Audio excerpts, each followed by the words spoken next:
Magandang araw po mga ka-RC. Welcome po sa aking YouTube channel. Sa mga bago pa lang sa channel ko, please subscribe and click your notification bell para lagi po kayong updated sa mga videos na i-upload. For today's video po ay papakita ko sa inyo kung paano magpalit ng bearing ng motor. Ito pong motor na ito ay Racer Star o Trex. Yan po ang ginagamit natin sa ating RC boat. Lumang-luma na po ang bearing at papalitan natin ng bago. At ito pong bagong bearing na ito ay sa Shopee din po natin binibili. Ito po ang link. Yan pong R25. At sa pagbabaklas naman po ay kailangan natin ng pangtulak ng bearing, pangkalas. Kailangan natin ng mas maliit na lulusot sa butas ng bearing. At kailangan natin ng mas malaki para pantulak pag naalis na yung kabiyak na bearing.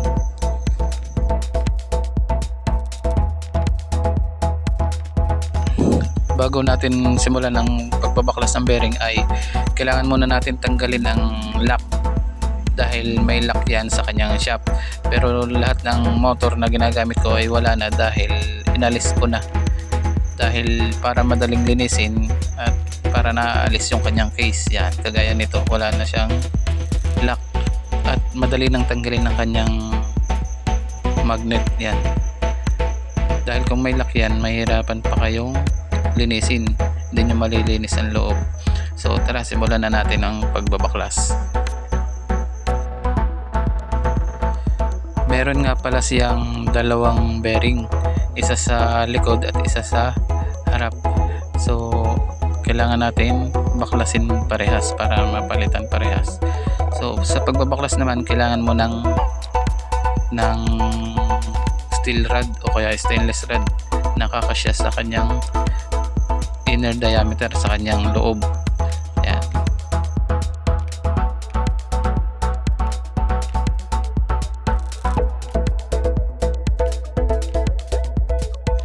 Kapag nakapasok na yung tools nyo sa unang bearing ay papatamaan nyo yung sunod na bearing para matanggal. Pupukpukin nyo na lang ng kahit na nung pamukpok.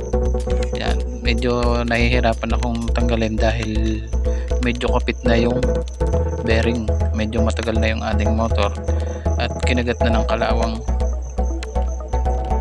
So kapag naalis na yung unang bearing ay madali na yung pangalawa dahil kasya na yung malaking tools na gagamitin natin pantulak doon sa pangalawang bearing. So natanggalan natin yung unang bearing at yung pangalawa ay madali na. Kung mapapansin nyo ay hindi ko siya pinapatong sa lamesa habang pinupukpok dahil umaalog yung camera natin, kaya hinahawakan ko na lang siya habang pinupukpok.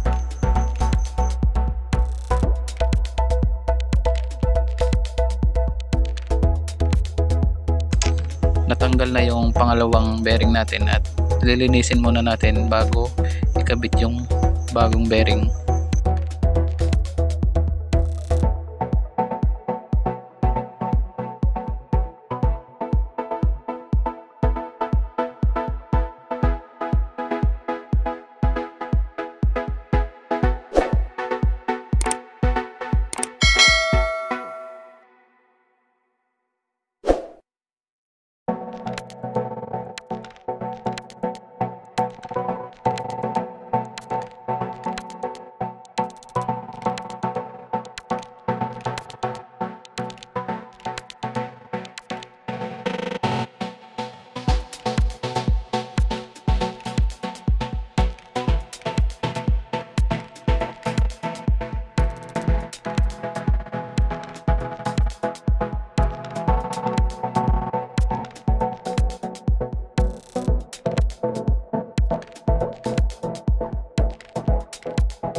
Sa paglalagay naman ng bearing ay madali na dahil basta nyo na lang isasalpak at basta nyo na lang ikakabit.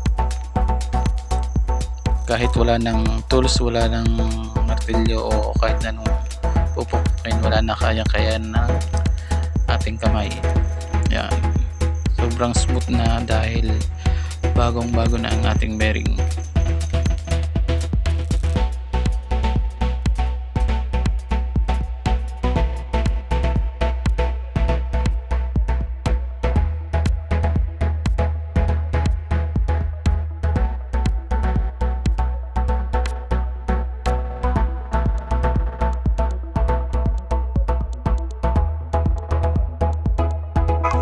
Dito naman sa pangalawang motor ay ulitin lang natin yung steps doon sa unang motor. Ayan, ganun din naman yan.